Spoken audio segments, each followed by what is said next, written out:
The film opens with a deer wandering onto a highway, causing a truck to swerve and crash. The deer lies motionless, but then suddenly rises. Its eyes glow unnaturally. This isn't an ordinary animal anymore. A zombie virus has begun spreading across South Korea. We meet Suk-woo, a workaholic fund manager so consumed by his job that his marriage has fallen apart. He's fighting his ex-wife for custody of their daughter, Soo-in. Today is Soo-in's birthday, and Suk-woo arrives with a gift, the same Nintendo Wii he gave her last year. He didn't even remember. The disappointment on his daughter's face cuts deep. She tells him she wants to visit her mother in Busan. Feeling guilty, Suk-woo agrees to take her on the train the next morning. At Seoul Station, they board the KTX high-speed train to Busan. The train is packed. A high school baseball team with their star player Yongguk and his cheerleader girlfriend Jin-hee, two elderly sisters, a tough working-class man named Sang-hwa traveling with his pregnant wife Song-kyung, a selfish businessman named Yeon-suk, and a homeless man muttering warnings that everyone ignores. Just as the train is about to depart, a bloodied woman stumbles aboard and collapses. An attendant rushes to help her and calls for medical assistance. The doors close. The train pulls out of the station. Meanwhile, Suk-woo receives a call from his company. There are reports of riots breaking out across the city. Passengers watch news coverage on their phones. Violent disturbances, unexplained chaos. But no one realizes the truth yet. The zombie infection is spreading like wildfire. In the rear car, the infected woman convulses and attacks the attendant, biting her throat. Within seconds, the attendant transforms into a zombie and attacks the baseball players. The infection spreads exponentially. One bite, then 10, then dozens. The train becomes a bloodbath. Suk-woo realizes Soo-in is missing and goes searching for her. He finds her just as a wave of zombies crashes through the train cars. They're fast, violent, and relentless. Father and daughter run for their lives, barely making it to a secure car where other survivors have barricaded themselves. Sang-hwa appears outside the door with his pregnant wife, zombies right behind them.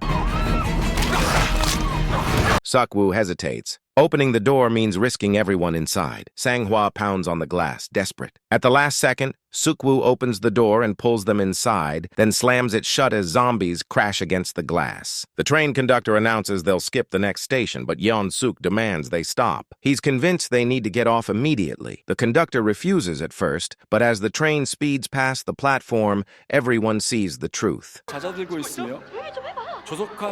The station is overrun. Hundreds of people are being torn apart by zombies. The conductor announces the next stop, Téjun Station, where the military is supposedly waiting to evacuate survivors. Suk-woo calls his boss, who confirms that anyone getting off will be quarantined, but his boss offers him a way out, exit through the east gate where a private car will pick him up. Suk-woo doesn't share this information with anyone else. The train arrives at Téjun Station. It's eerily silent. No military, no evacuation, just empty platforms and flickering lights. Passengers disembark cautiously and head toward the main terminal. Suk-woo takes Soo-in toward the east exit instead, thinking only of their own escape. The homeless man follows them, having overheard the phone call. Soo-in pleads with her father to bring the other survivors, but Suk-woo refuses. Soo-in tells him through tears that this selfishness is why her mother left him. At the main terminal, passengers discover the horrible truth. The military personnel have all turned into zombies. Chaos erupts. People scatter, screaming and running in all directions. At the east gate, no rescue car arrives. Instead, Suk-woo finds more zombies. One lunges at Soo-in, but Sang-hwa appears and saves her.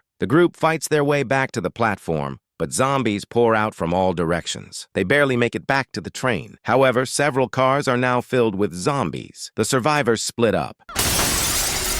Soo-in, one of the elderly sisters, and the pregnant Song-kyung hide in a bathroom in car 13. Suk-woo, Sang-hwa, and Yongguk are trapped in car 9. The homeless man goes with Soo-in's group. Yeon-suk forces the train attendant to start the train immediately, abandoning everyone still on the platform. The train begins moving. Suk-woo calls his daughter and learns where she's hiding. He, Sang-hwa, and Yongguk must cross 4 zombie-filled cars to reach them. They prepare to fight their way through. In the first car, they battle viciously, using baseball bats and whatever they can find. In the next car, they face Yongguk's entire baseball team, now all zombies.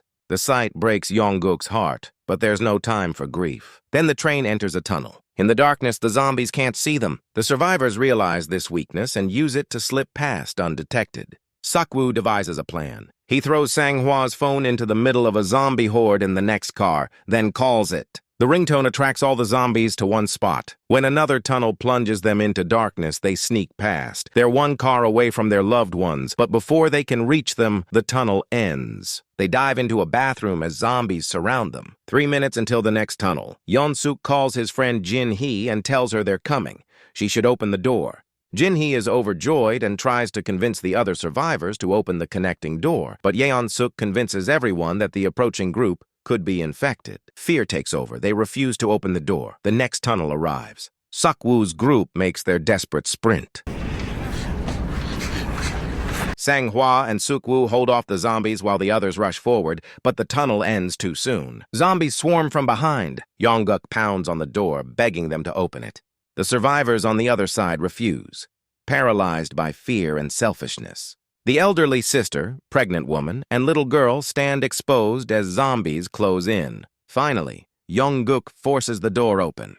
Suk-woo and most of the group make it through, but Sang-hwa stays behind, holding off the horde so others can escape. He looks at his pregnant wife one last time and tells Suk-woo to protect her. Then the zombies overwhelm him. The elderly sister also doesn't make it. She's pulled into the mass of undead. When Suk-woo enters the safe car, he explodes at Yeon-suk. If they'd opened the door immediately, Sang-hwa and the old woman would still be alive. But Yeon-suk manipulates the other passengers, convincing them that Suk-woo's group is potentially infected and dangerous. The survivors force them into a separate car and lock the door. The surviving elderly sister is devastated. Her sister was killed because of these people's cowardice. In grief and rage, she opens the door to the zombie-filled car. The undead pour in. Everyone who refused to help, including Yeon-suk's group, is slaughtered and turned. Only Yeon-suk escapes hiding in a bathroom. When an attendant enters, Yeon-suk throws him to the zombies and runs. The train is forced to stop. There's a derailment ahead blocking the tracks. The survivors must switch to another train on a parallel track. Suk-woo, Soo-in, pregnant Song Ka-young, Yongguk, and Jin-hee make a run for it. Yeon-suk encounters Jin-hee in the narrow space between trains. Without hesitation, he pushes her into a group of zombies to save himself. Jin-hee is bitten. Yongguk finds her just as she's turning. He can't bring himself to abandon the girl he loves. Jin-hee attacks him. He dies in her arms. A burning train crashes into their path, causing an explosion. Suk-woo and Song Ka-young become trapped under debris with zombies closing in from all sides. The homeless man appears and sacrifices himself, holding back the horde so they can escape. They run after the moving train with zombies in pursuit. It seems impossible, but they don't give up. Suk-woo and Song Ka-young grab onto the train and pull themselves up. Several zombies latch onto the train too, weighing it down. Suk-woo fights them off one by one until the train finally gains speed and breaks free. Inside, Suk-woo finds Yeon-suk in the conductor's cabin. Yeon-suk has been bitten but hasn't fully turned yet.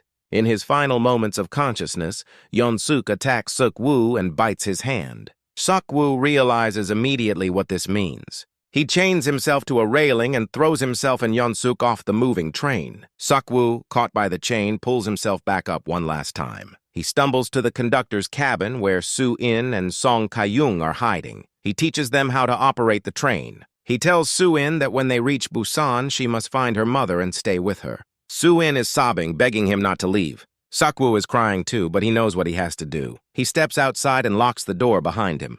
Alone, tears streaming down his face, Suk-woo remembers every moment with his daughter, her first steps, her smile, her disappointment in him. He remembers the father he failed to be and the father he became in these final hours. As the infection takes hold, Suk-woo walks to the edge of the train. The last shred of his humanity recalls Soo-in's face. With a bittersweet smile, he throws himself from the train. The train rolls into Busan Station.